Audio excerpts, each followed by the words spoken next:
कैसे हैं आप सब। आज हम बात करने वाले हैं एड्रीनल ग्लैंड के बारे में। सबसे पहले हम देखेंगे एड्रीनल ग्लैंड कहाँ पे लोकेटेड होता है। तो देखिए, जैसे कि यहाँ पे आपको स्ट्रक्चर में दिखाई दे रहा है, मैं थोड़ा बड़ा कर देती हूँ। तो जहाँ ये देखो, किडनीज के ऊपर जस्ट ऊपर यहाँ पे एड्रीनल ग्लैंड लोकेटेड है। ठीक है, तो आपको समझ आया, जो एड्रीनल ग्लैंड है वो किडनीज के ऊपर लोकेटेड होता है। ठीक है, ट्रायंगल शेप का होता है ये कुछ। और यहाँ पे देखो, यहाँ पे जो एड्रीनल ग्लैंड है ये लेफ्ट एड्रीनल ग्लैंड है और राइट एड्रीनल ग्लैंड है। ठीक है, अगर हम इसको थोड़ा बड़ा करें, इसको थोड़ा सा क्रॉस सेक्शन अगर यहाँ पे दिखाया हुआ है इसको, तो यहाँ पे जो आउटर मोस्ट लेयर होती है वो कॉर्टेक्स है, और जो बीच की लेयर होती है इसको मेडुला बोल देते हैं। ठीक है, और साइड में कैप्सूल होती है जिसको हम कनेक्टिव टिश्यू के थ्रू उसको कवर करके रखती है। ठीक है, ये जो ब्राउन लेयर आपको दिखाई दे रही है कनेक्टिव टिश्यू है जो पूरे एड्रीनल ग्लैंड को कवर करके रखती है। ठीक है, तो यहाँ पे जो जो ग्लैंड है इसको हम सुप्रा रेनल ग्लैंड भी बोल देते हैं, क्योंकि किडनीज के ऊपर लोकेटेड होता है इसलिए बोल देते हैं हम इसको सुप्रा रेनल ग्लैंड। नेक्स्ट है तो superior to each kidney, superior होता है। ठीक है, and in adults each adrenal gland is 3 to 5 centimeter in height, 2 to 3 centimeter in weight, and later less than 1 centimeter thick with the mass 3.5 to 5 ग्राम। ठीक है, और next यहाँ पे क्या लिखा है कि जो ड्यूरिंग एम्ब्रियोनिक डेवलपमेंट जो एड्रीनल ग्लैंड होता है वो डिवाइडेड हो जाता है। ठीक है, इसको डिफरेंशिएट हो जाता है, एंड स्ट्रक्चरली एंड फंक्शनली इसका डिस्टिंक्ट रीजन होते हैं। तो फर्स्ट लार्ज पेरिफेरल लोकेटेड है। पेरिफेरल का मतलब क्या होता है, जो साइडों से, जैसे ये आपका एड्रीनल ग्लैंड मैंने आपको थोड़ा सा यहाँ पे दिखाया। ठीक है, एड्रीनल ग्लैंड के बीच में मेडुला है, आउटर मोस्ट में क्या है, कॉर्टेक्स है। तो जो कॉर्टेक्स है, कॉर्टेक्स यानी जो कॉर्टेक्स होता है ना उसको हम पेरिफेरली बोल देते हैं, क्योंकि देखो मेड्यूला के ऊपर क्या है, कॉर्टेक्स है। तो जो कॉर्टेक्स है उसको हम एज अ पेरिफेरल लोकेटेड हम बता रहे हैं। पेरिफेरल का मतलब क्या होता है, जो आउटर मोस्ट उसको कवर करके रखती है। ठीक है, तो एड्रीनल कॉर्टेक्स जो है वो 80 to 90% ऑफ ग्लैंड होता है। ठीक है, और जो बीच में अगर हम बात करें तो वो बीच में कौन सा होता है, एड्रीनल मेडुला। ठीक है, और outermost connective tissue capsule होती है जो हमने बात की थी। ठीक है, then adrenal gland like the thyroid gland are highly vascularise. देखो आपने बात की थी जो थायराइड ग्लैंड होता है, थायराइड ग्लैंड हाईली वेस्कुलाइज्ड। ऐसा क्यों होता है, क्योंकि जो थायराइड ग्लैंड है वो हार्मोन बनाता है। अब हार्मोन ब्लड के अंदर जाना चाहिए। ठीक है, तो ब्लड ज़्यादा अराउंड होना चाहिए ना, मतलब जो एंडोक्राइन ग्लैंड है अगर उसके अराउंड ज़्यादा कैपिलरीज होंगी, ज़्यादा ब्लड वेसल्स होंगे, तो ब्लड अच्छे से, सॉरी, जो हार्मोन है वो अच्छे से ब्लड में जा सकता है। तो जो भी एंडोक्राइन ग्लैंड है उसको हाईली वेस्कुलाइज होना बहुत ज़्यादा जरूरी होता है। ठीक है, नेक्स्ट है adrenal cortex produce steroid hormone that are essential for our life. ठीक है, और अगर किसी वजह से, किसी कारण से हमारे जो एड्रीनल कॉर्टेक्स हार्मोन है वो पूरी तरह से खत्म हो जाए, ठीक है, तो उस वजह से डेथ भी हो सकती है। ठीक है, due to the dehydration and electrolytic imbalance in a few days to a week. ठीक है, इस वजह से एक दिन में आप बोल सकते हो, कुछ वीक्स में आपकी सॉरी आपकी नहीं, किसी की भी जिसके अंदर ये एड्रीनल कॉर्टेक्स के हार्मोन है, अगर वो कम्प्लीटली लॉस हो गया है तो उसकी डेथ भी हो सकती है। ठीक है, नेक्स्ट हम देखते हैं एड्रीनल मेडुला प्रोड्यूसेस 3 कैचिकोलामीन्स। देखो यहाँ पे जो कैचिकोलामीन्स हैं आपने पढ़ा भी होगा, अगर आपके पास अगर फार्माकोलॉजी मेडिसिन केमिस्ट्री पढ़ते हैं तो आपने जरूर देखा होगा। कैचिकोलामीन्स क्या होते हैं, देखो कैचिकोलामीन्स के फर्दर हार्मोन्स भी होते हैं, जैसे नोर एपिनेफ्रिन और डोपामीन हो गया। नोर एपिनेफ्रिन को हम नोर एड्रेनलिन भी बोल देते हैं। ठीक है, और एपिनेफ्रिन को हम एड्रेनलिन बोल देते हैं, क्योंकि एड्रेनलिन से ही बन रही है तो एड्रेनलिन इसका नाम रखा है। ठीक है, और उसके बाद है डोपामीन। ठीक है, स्मॉल अमाउंट ऑफ डोपामीन। तो यहाँ पे ये जो सारे हार्मोन है ये एड्रीनल मेडुला के हैं, और एड्रीनल कॉर्टेक्स के कौन से है अभी हम देखने वाले हैं। ठीक है, तो एड्रीनल कॉर्टेक्स के जो हार्मोन है, देखो फर्स्ट ऑफ ऑल तो हमें एड्रीनल कॉर्टेक्स को अच्छे से देखना है। देखो हमने बात की एड्रीनल कॉर्टेक्स क्या होता है, एक तरह से पेरिफेरली लोकेटेड होता है।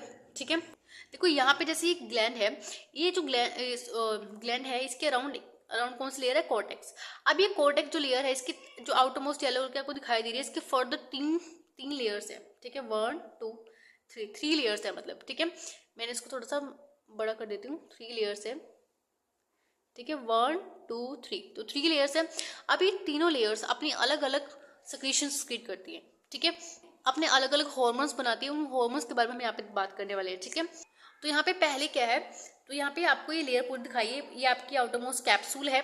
ठीक है, ये आपको थोड़ा कट करके दिखाया मैंने आपको। ठीक है, तो ये आपका एड्रीनल कैप्सूल सॉरी कॉर्टेक्स है, एड्रीनल कॉर्टेक्स। एड्रीनल कॉर्टेक्स सबसे ऊपरी लेयर जो है वो है जोना ग्लोमेरुलोसा, बीच की लेयर जो है जोना फेसिकुलाटा और जो सबसे नीचे लेयर है जोना रेटिकुलाटा, ठीक है, ये सारी एड्रिनल कॉर्टेक्स की लेयर है। ये तीनों क्या है, ऊपरी जो 3 लेयर है ये एड्रिनल कॉर्टेक्स की है,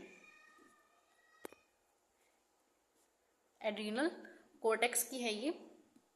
और उसके बाद नीचे आपको एड्रिनल मेडुला दिखाया है यहाँ पे, ठीक है। तो जो ये तीनों लेयर है आपको उन तीनों लेयर्स को सीक्वेंस में लर्न करना होगा फर्स्ट ऑफ ऑल, ठीक है। Zona glomerulosa, zona fasciculata and reticularis, ठीक है।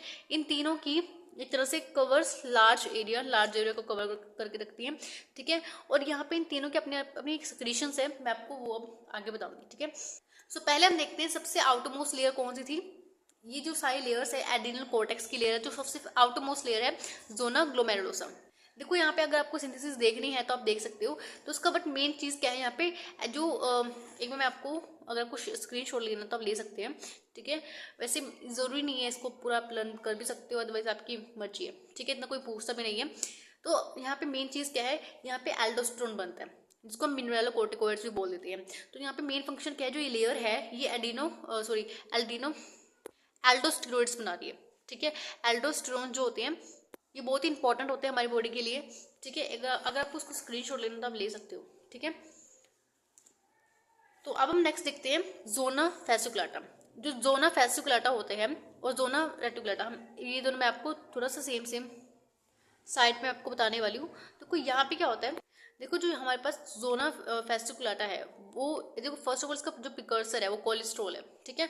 और देखो यहाँ पे भी जो प्रिकर्सर था वो भी कोलेस्ट्रॉल है, ठीक है। प्रिकर्सर यानी जिस वजह से ये जो पूरी सिंथेसिस है शुरू हो रही है, ठीक है। तो यहाँ पे देखो जो जोना फेसिकुलाटा है, यहाँ पे सिंथेसिस करके ग्लूकोकॉर्टिकॉइड्स बनाते हैं।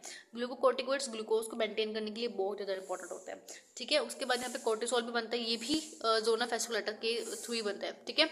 और जो आपका जोना रेटिकुलरिस है, जोना रेटिकुलरिस यहाँ पे सेक्स स्टेरॉइड्स बनाता है सारे, ठीक है। तो अगर आपको स्क्रीनशॉट लेना तो आप ले सकते हो। यहाँ पे मैं 2 मिनट के लिए रुक जाती हूँ। और नेक्स्ट टॉपिक जो हमारा है रास सिस्टम। देखो जो रास होते हैं यानी रेनिन एंजियोटेंसिन एल्डोस्टेरोन सिस्टम, ठीक है। तो यहाँ पे हम इसको RAS पाथवे भी बोल देते हैं। तो फर्स्ट ऑफ ऑल क्या होता है, देखो रेनिन एंजियोटेंसिन एल्डोस्टेरोन, देखो फर्स्ट ऑफ ऑल आपको क्या समझना है कि जो ये है, देखो यहाँ पे क्या होता है, जो रास सिस्टम होता है वो control the secretion of aldosterone. अभी हमने एल्डोस्टेरोन देखा, एड्रिनल ग्लैंड में जो सबसे ऊपरी लेयर थी, देखो जो जोना ग्लोमेरुलोसा होती है वो ही एल्डोस्टेरोन बना रही है, ठीक है, यानी इससे रिलेटेड है कुछ। तो जो एल्डोस्टेरोन होता है वो उसको कौन कंट्रोल करता है, रास सिस्टम, ठीक है। तो रास control the secretion of aldosterone and stimuli that initiate the renin angiotensin aldosterone pathway including the dehydration, sodium deficiency and haemorrhage, ठीक है। तो यहाँ पे आप देख सकते हो, पहले मैं आपको बताती हूँ। देखो लीवर के अंदर क्या बनता है, एंजियोटेंसिन बनता है, सॉरी एंजियोटेंसिनोजन। तो जो एंजियोटेंसिनोजन है वो लीवर के अंदर बनता है। अब यहाँ पे क्या होता है, देखो जब एंजियोटेंसिनोजन जो है ये यहाँ पे क्या होता है, इसको एंजियोटेंसिन 1 में कन्वर्ट होना होता है, ठीक है। और एंजियोटेंसिन 1 में कन्वर्ट होने के लिए इसको रेनिन चाहिए होता है, ठीक है। देखो रेनिन 2 तरह का होता है, स्टमक में वो बेबी के टाइम पे जब छोटा बच्चा होता है बिल्कुल, ठीक है, जब वो मिल्क फीडिंग करता है तो तब रेनिन बनता है। लेकिन यहाँ पे डबल एन वाला रेनिन होता है, यहाँ पे सिंगल एन है, तो ये जेजी सेल बनाता है, ठीक है, मेड्यूला डेंसा के अंदर, ठीक है। तो जो रेनिन होता है वो जेजी सेल्स सेक्रेट करते हैं, ठीक है। लेकिन ये कब सेक्रेट करते हैं, जब बीपी आपका कम होता है, ठीक है। जब किसी भी पर्सन का बीपी अगर कम है तो यहाँ पे जेजी सेल क्या करता है, रेनिन सेक्रेट करता है, ठीक है। अभी रेनिन सेक्रेट करेगा तो यहाँ पे लीवर ने क्या बनाया हुआ है, एंजियोटेंसिनोजन, ठीक है। तो यहाँ पे एंजियोटेंसिनोजन है, ये यहाँ पे रेनिन के प्रेजेंस में ये एंजियोटेंसिन 1 में कन्वर्ट हो जाएगा, ठीक है। उसके बाद है जो एंजियोटेंसिन 1 है, ये एंजियोटेंसिन 1 एंजियोटेंसिन 2 में कन्वर्ट होता है, ठीक है। ये किसके हेल्प से कन्वर्ट होगा, इसको हम बोलते हैं एंजियोटेंसिन कन्वर्टिंग एंजाइम, ठीक है।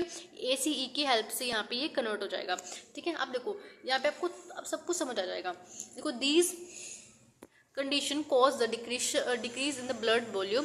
देखो यहाँ पे ये कब होती है, जब आपकी ब्लड की वॉल्यूम कम हो जाती है, यानी जब अगर आपका बीपी कम हो रहा है तो रेनिन सक्रिएट होगा, ठीक है। अब हम देखा तो यहाँ पे रेनिन सक्रिएट होगा, उसके बाद ये इसको एंजियोटेंसिन 1 में कन्वर्ट कर देगा। लेकिन ये कब होता है, बीपी जब कम होता है, किसी का बीपी कम हो जाए, बीपी गिर जाए, तभी ये सिस्टम होगा। देखो बीपी कब गिरेगा, अगर ब्लड वॉल्यूम कम हो गया, ठीक है। अब ब्लड वॉल्यूम कम होने का बहुत ज़्यादा रीज़न हो सकते हैं। देखो फर्स्ट आपका रीज़न है, मान लो किसी का एक्सीडेंट हो गया, अब एक्सीडेंट में बहुत ज़्यादा ब्लड लॉस हो गया, ठीक है। अब जब उसको जो चोट आई है उसमें ब्लड लॉस हो गया, यानी हीमोरेज हो गया, ठीक है, यानी खून बह गया काफ़ी ज़्यादा, तो उससे ब्लड की वॉल्यूम कम हो गई। तो ऑब्वियस बात है, ब्लड की वॉल्यूम कम, बीपी कम, ठीक है। ब्लड की वॉल्यूम कम, बीपी कम, यानी किसी भी वजह से अगर आपका ब्लड की वॉल्यूम कम हो रही है तो बीपी कम हो जाएगा, ठीक है। तो उसके बाद जो ये अगर बीपी जब कम होगा यानी ब्लड वॉल्यूम कम होगा तो उसके बाद ये साइकिल चलेगी, अदरवाइज ऐसे नहीं चलेगी, ठीक है। उसके बाद है, उसके बाद यहाँ पे ये वही लिखा हुआ है कि जो एंजियोटेंसिन कन्वर्टिंग एंजाइम है वो एंजियोटेंसिन 1 को दोबारा एंजियोटेंसिन 2 में कन्वर्ट कर देगा। देन एंजियोटेंसिन 2 जो है stimulates the adrenal cortex to secrete the aldosterone. अब जो एल्डोस्टेरोन है, अब देखो अगर ये साइकिल ना चलती, देखो यहाँ पे क्या हुआ, एंजियोटेंसिन 1 ने एसीई ने एंजियोटेंसिन 2 में कन्वर्ट किया। अब ये एंजियोटेंसिन 2 करेगा क्या, वैसो कॉन्ट्रेक्शन यहाँ पे करता है। वैसो कॉन्ट्रेक्शन मतलब जैसे वेसल है तो उसको कॉन्स्ट्रिक्ट करेगा, जब कॉन्स्ट्रिक्ट होगी तो फ्लूइड जो आगे फर्दर प्रेशर से जाएगा तो बीपी बढ़ जाएगा, ठीक है। हमें ब्लड वॉल्यूम को बढ़ाना है ना, क्योंकि ब्लड वॉल्यूम कम हो चुका है, तो हमें ब्लड वॉल्यूम को नहीं, ब्लड वॉल्यूम को भी बढ़ाना है, मतलब बीपी को भी बढ़ाना है हमें, क्योंकि बीपी हमारा कम है इस टाइम पे, ठीक है।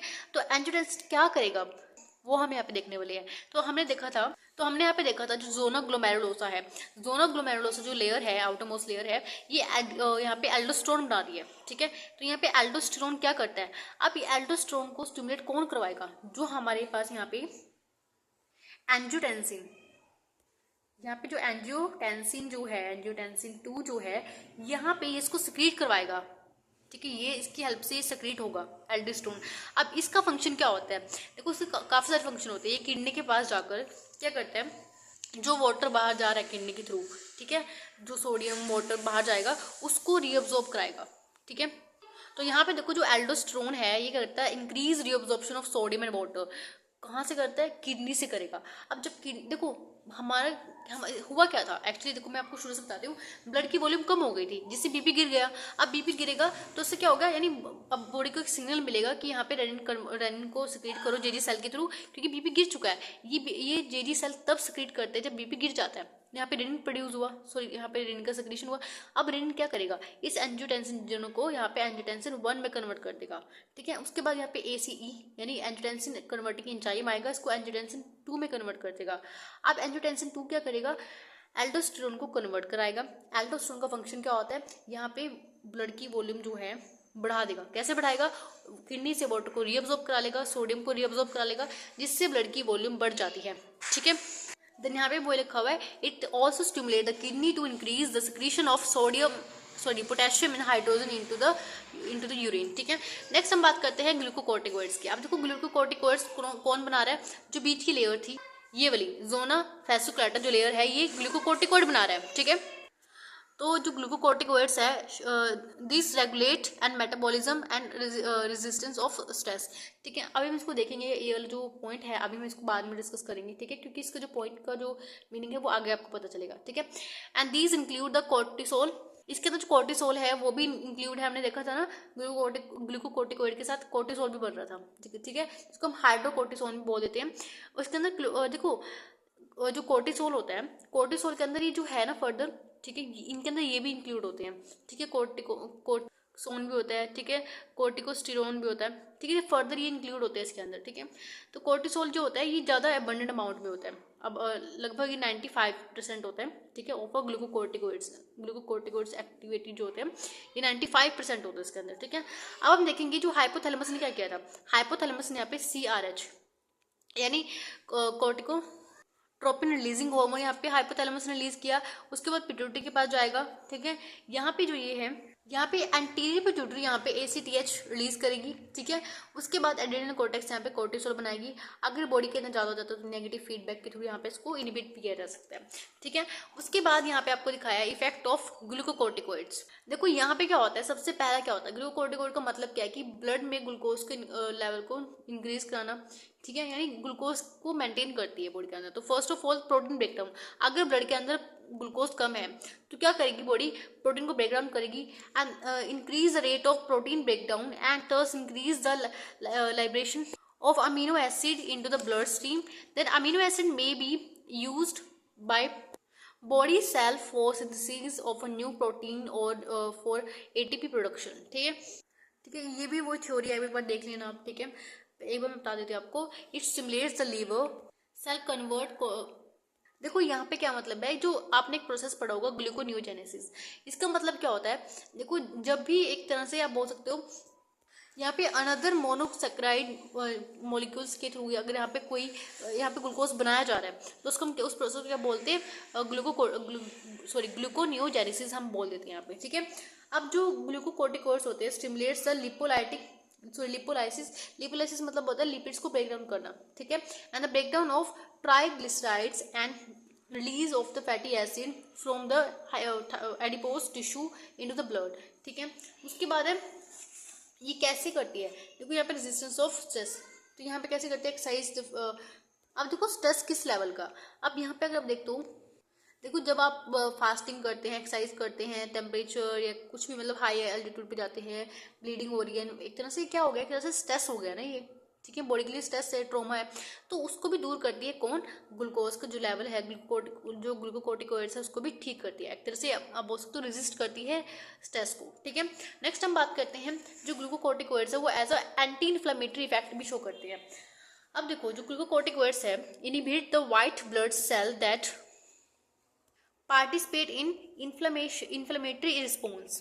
देखो यहाँ पे जो व्हाइट ब्लड सेल होते हैं ना उसको इनहिबिट कर देती है, किस लिए, ताकि वो इन्फ्लेमेशन रिस्पॉन्स के अंदर अपना मतलब अब योगदान ना दे। ठीक है, ऐसा आप समझ लो।